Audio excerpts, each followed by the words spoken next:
ကြောက်ကြောတော့မသုံးပြဘူးပေါ့ပေါ်သားမှာတို့မကြီးရရတာကိုပဲတို့ကခံစားနေတာလေနော်အားကြောင့်မကြီးတစ်မျိုးတွေပဲရောင်းဖြစ်တာပါကြံရည်တို့ရေခဲပလုတ်တို့ကစပြီးရောင်းခဲ့တာပဲနောက်ပိုင်းကျမှဒီမကြီးဖြော်ကြီးကတမယ်နဲ့အောင်မြင်တာထွန်းပေါက်သွားတာပေါ့လေကျမတို့လည်းလှုပ်စားဆင်းရဲတော့ကြလေစတော့ရောင်းတွန်းလဲနဲ့ရောင်းရနေပြီးတော့အခုကျတော့ဆိုင်ကြီးနဲ့ဖြစ်သွားတာပေါ့နော်တစ်ခွက်ကို9မွေးနဲ့စပြီးတော့အခုတစ်ထောင်ကြီးရောက်လာပြီပေါ့ရရင်လှူလောက်တာပဲဖျားတဲတယ်ကြောင်းဆောက်တယ်လမ်းသွားလမ်းလာလေးတောက်တော့မို့ရအတွက်ရေလို့နေတူးတယ်ကျမအိမ်သားပေါ့တာအေးကတော့သူဆုံးသွားပြီသူကတော့ကျမပဲရှိတော့တီထောင်သူကအစားပေါ့မကြီးတမ်းရထင်းရပေါ့ဒါပါပဲကျမအေးအတွက်တောက်သုံးသူဆိုရင်ချင်းတဲ့ဘက်ကိုသွားမယ်တောက်သုံးတဲ့ customer မှာမူကြည့်ပြီးတော့မတို့ကဖြော်ပေးပါတယ်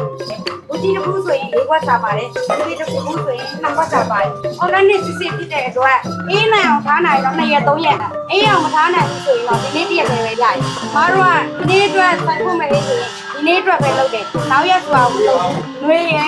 မိုးရေပဲရောင်းတယ်စောင်းနေ3လတော့ဒီတိုင်းလာပါနေ့40အားပေးခဲ့တဲ့အတွက်ကျေးဇူးတင်ပါတယ်နော်သမင်းရှင်တွေကိုလည်းအားလုံးကျေးဇူးတင်ပါတယ်နောင်ကိုလည်းလာပြီးတော့ဒီကိုလာပြီးတော့အားပေးကြပါဦးမကြီးဖြော်ရိုးဒီမှာဒီနားမှာပဲ40လမ်း90မှာလည်းအများအားဒီမှာရှိပါတယ်ပေါ့နော်လာပြီးအားပေးကြပါဦး